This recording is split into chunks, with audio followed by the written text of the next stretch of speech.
देखिए, अगर आप हिजाब पहने हैं या फिर शर्ट पैंट पहने हैं, धोती कुर्ता पहने हैं, अगर आप अपने आप को नहीं समझ रहे हैं कि आप कौन हैं, आप ये शरीर नहीं, आप आत्मा हैं, तब एक ही आप एक ही थाली के चट्टे बट्टे हैं। आप में कोई अंतर नहीं है, बस नाम का हिंदू, नाम का मुस्लिम। तो एक स्टोरी है, यूजुअली श्रील प्रभुपाद जी इसको कोट करते हैं। एक बार एक बोट में काफ़ी लोग, कम से कम 200 लोग जा रहे थे, नदी क्रॉस कर रहे थे, गंगा नदी क्रॉस कर रहे हैं। तो क्या हुआ ना कि उस बोट के कोने में उथल पुथल चालू हो गई, और उसके कारण क्या हुआ कि जो नौका है वो इम्बैलेंस होने लगा, और 5 लोग नौके से पानी में गिर गए। तो उनको बचाने के लिए 2 तैराकों को भेजा गया, एक था हिंदू और एक था मुस्लिम। और उन 5 लोग में से 3 हिंदू गिरे थे और 2 मुस्लिम गिरे थे। तो जब देखा गया तो जो 2 तैराक है जो कि बचाने वाले हैं, उन्होंने पहले गुफ्तगू की कि देखो भैया, 2 मुस्लिम हैं, 3 हिंदू हैं। तो मुस्लिम ने बोला कि मैं तो मुस्लिम को ही बचाऊंगा। हिंदू ने बोला कि देखो, मैं हिंदू को ही बचाऊंगा। अगर आप मुस्लिम को बचाओगे तो मैं हिंदू को ही बचाऊंगा। तो थोड़ी देर गुफ्तगू की, तब तक बातें करते करते इतना लेट हो चुका था कि जो 5 आदमी नौके से गिर गए थे दुर्घटनावश, तो वो काफ़ी पानी पी चुके होते हैं, तब तक काफ़ी पानी पी चुके हैं।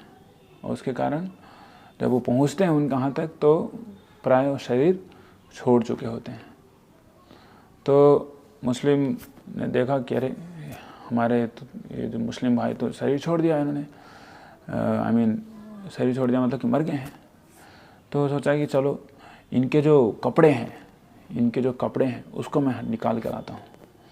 तो हिंदू ने भी देखा कि अरे, हमारे भी तो भाई, ये हिंदू भाई चले गए हैं, मर गए। तो मुस्लिम जो मेरा दोस्त है तैराक, वो कपड़ा निकालना, तो मैं भी कपड़ा निकाल लेता हूँ, कम से कम कपड़ा तो निकाल के ला सकता हूँ ना। तो वो भी दोनों कपड़ा निकाल के लोगों के आ गए। कहाँ पे? बोट पे आ गए। वहाँ पे आके लोगों ने पूछा, अरे क्या हुआ आप लोगों का? आप लोग तो बचाने गए थे ना, अपने जो लोग थे जो कि गिर गए थे पानी में, तो क्या हुआ? बचा के लाए ना, ये देखो देखो कपड़े, मुस्लिम के कपड़े, ये हिंदू के कपड़े, दोनों को बचा के लाए। तो यही स्थिति है लोगों में कि लोग अपने आप को समझ नहीं रहे हैं कि वो हैं कौन। वो शरीर नहीं है, वो आत्मा है। ये जो सिंपल फैक्ट है वो लोग नहीं समझ रहे हैं। और भगवान श्री कृष्ण भगवद गीता में बोलते हैं, वाशांश जीर्णानि यथा विहाय नवानि गृणाति नरोपराणि। ये जो शरीर हमें मिला है, किसी का भी शरीर क्यों ना हो, हिंदू हो या फिर मुस्लिम हो, सबका शरीर एक ही चीज़ से बना होता है। और वो शरीर क्या है? वो ड्रेस है आत्मा के ऊपर, और आत्मा भी एक ही चीज़ की बनी है, सच्चित आनंद। तो लोग बाहरी दिखावे को देख के, बाहरी जो बनावट है या फिर बाहरी जो कपड़े हैं उसको देख के एक दूसरे से नफरत करते हैं। नफरत इसलिए करते हैं क्योंकि वो अपने आप को नहीं जानते। They do not know who are they. इसलिए इन लोगों को कहा गया है, they are the killer of the souls. आत्मा को मारने वाले लोग हैं। तो श्री ईशोपनिषद में आत्मा को मारने वाले लोगों के बारे में बहुत अच्छे से बताया गया है। ईशोपनिषद के 3 श्लोक में श्रील वेद व्यास बोलते हैं, अशौर्य नाम ते लोका अंधेन तमसावृता तामस्ते प्रत्याभिगच्छन्ति ये के चात्महनो जना। The killer of the soul, whoever he may be, must enter into the planets known as the worlds of the faithless, full of darkness and ignorance. तो यहाँ पे उन लोगों के बारे में बताया जा रहा है जो आत्मा को मारने वाले हैं, जो अपने आप को नहीं जानता कि वो आत्मा है। जो व्यक्ति ये नहीं जानता है कि उनका जो अल्टीमेट रिलेशनशिप है आत्मा का, वो किसी रेस के साथ नहीं, किसी पार्टी के साथ नहीं, बल्कि परम पुरुषोत्तम भगवान के साथ है।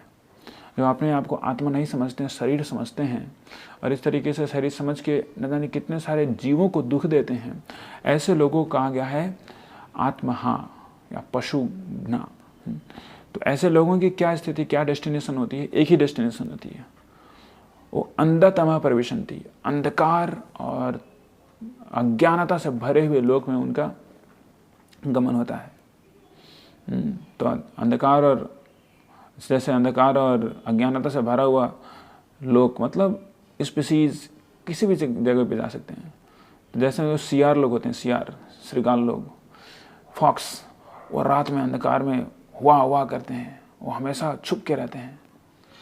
तो कोई मुस्लिम व्यक्ति अगर श्रीगाल का शरीर धारण करता है, जो पहले मुस्लिम मनुष्य योनि में था, या फिर कोई हिंदू बोला जाए तो वहाँ पे श्रीगालों में कोई अंतर नहीं रहता है कि ओ तुम मुस्लिम पहले था, अभी तुम श्रीगाल बन गया, हम हिंदू श्रीगाल थे, ऐसा कुछ नहीं रहता डेस्टिनेशन। तो मूर्खों को कौन समझाए that bye forgetting their own existence, forgetting their own identity, that they are the soul, they are the servant of Supreme God, they are fighting, and God is only one.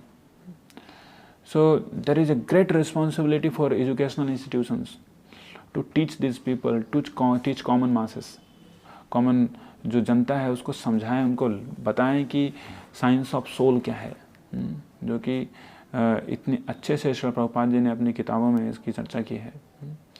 तो science of soul Shrimad Bhagavad Gita में भी इसका वर्णन किया गया है। तो लोग भगवद गीता पढ़ेंगे तो लोग समझ पाएंगे कि वो हैं कौन, और इस तरीके से जो संकीर्ण विचारधारा है उससे उभर के आएंगे, बाहर आ पाएंगे, और सही में खुशहाल हो पाएंगे अपने जीवन में, सामाजिक जीवन में, वैश्विक जीवन में अपने आप को खुश बना पाएंगे।